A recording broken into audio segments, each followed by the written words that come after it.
and Gunnar, I guess, right after the SEC championship game, where you come up to him and really, you pat him on the back, whatever. Um, just knowing him the way you do, just why was that so big for him, and what is it about him that makes his team want to rally around him like they obviously have? Yeah, me and Gunnar, we go back a long way. Since high school, we've known each other, and I've lived with him since I got here. And it's just really, it was a special moment for both of us. Getting to, have him come in there and play alongside each other was really cool. I'm just so happy for him. I know I get to see the work he puts in every day. And I know how hard he works and how hard he prepares, even when he wasn't playing. He's watching film 4 or 5 hours a night after practice, and he didn't know if he was going to play a snap that week. And for it to finally kind of, all come full circle was super cool. And sorry, what was the second part of that question? No, you answered. Yeah, that's it. Yeah.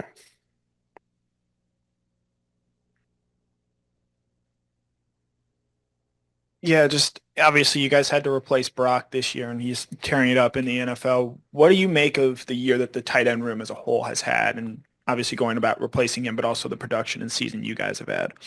Yeah, I think it just, comes down to just, practicing hard and, just doing what we're asked to do. You can never guarantee targets, you can never guarantee catches. You just gotta, show up every day and, do what's called and, just do it to the best of our ability. And I think we've shown what we're capable of, and we got a really good room. We got a lot of good guys in that room, and we got a lot of playmakers. You just got to do your job. As a tight end here, you're asked to do a lot. So a lot of things go unnoticed and unseen that are kind of, maybe it's blocking or protecting, but we're out there making an impact on every play. So. Two questions for you. One, what have you seen from Notre Dame on film? You talk about watching film a lot. What have you seen?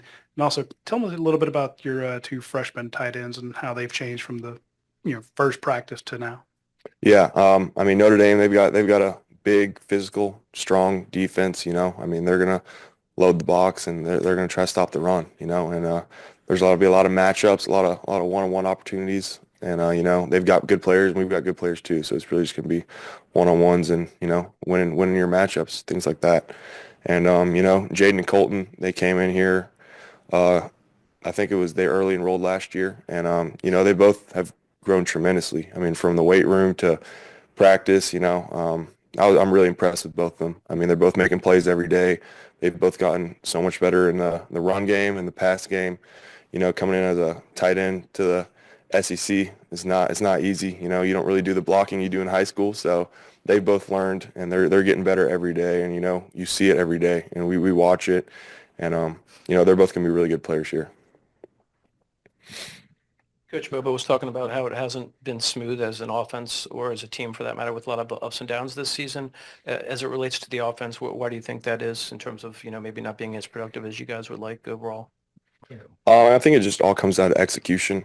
We've got a lot of really good players, a lot of really good guys on our offense, and it just comes down to everyone being on the same page for that play. And, we've shown flashes of it, and, obviously there's going to be plays where, it doesn't work out how it's drawn up. But, I think when we're all focused and we're all locked in and, we execute to the best of our abilities, we're pretty dangerous.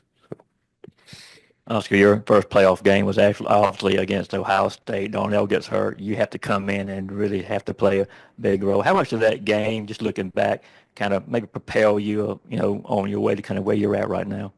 Yeah, going into that game, I was not expecting to play much, if at all.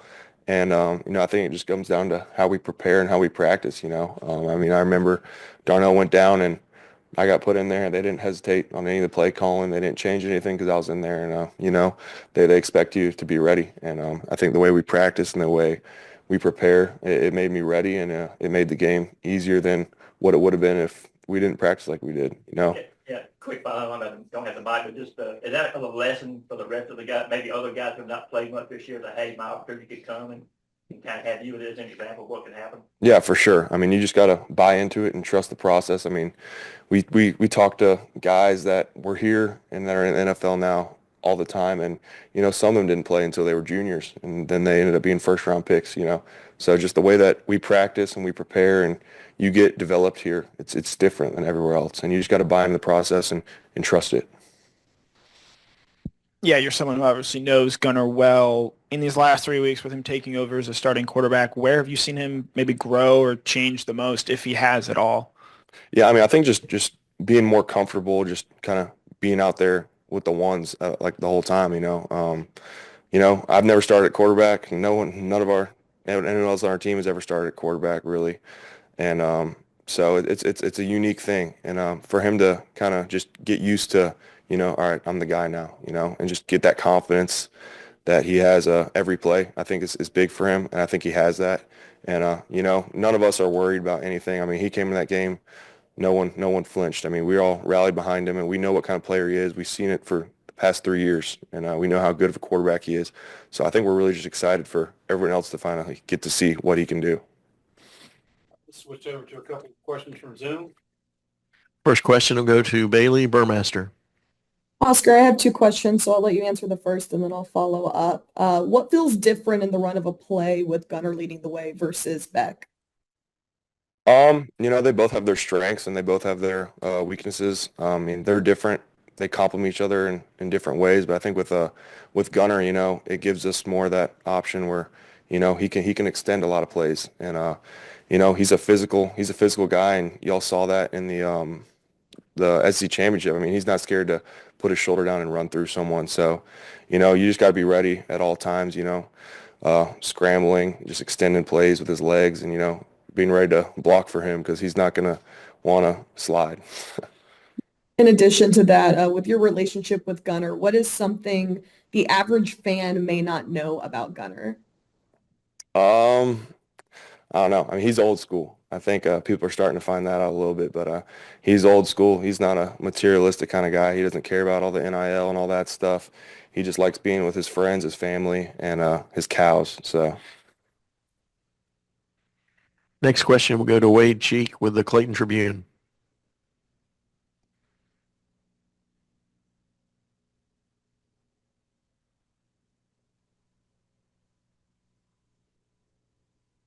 All right, we'll go to Palmer Toms and then try to come back to Wade Cheek. Palmer, go ahead. Yeah, Oscar, looked like you were the first one to get to Trevor after his touchdown against Texas. What did you say to him, and just what is the difference of this offense with Trevor? I was just so happy for him. I mean, he's a guy who came here, and I mean, I feel like he's been here since I got here. He's someone I really consider a brother, and I know the offense loves him. Everyone on the team loves him. He's a great leader, great person. And just to have him have that moment and me get to be there with him was really special. And I mean, he deserves it. Just the things he's been through this season that people don't really get to see, behind the scenes it's huge. So I was really excited for him and really happy for him. Try to go back to Wade Cheek with the Clayton Tribune.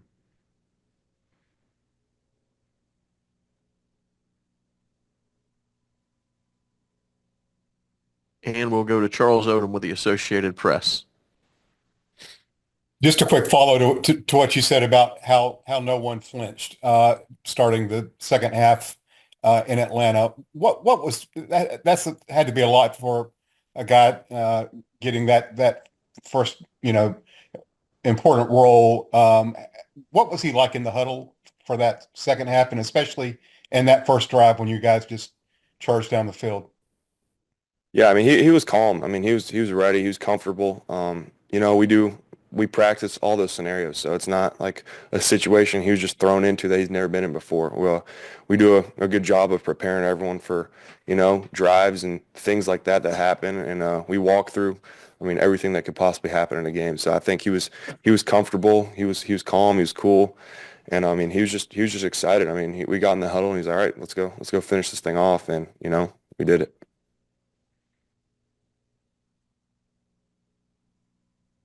We got time for one more.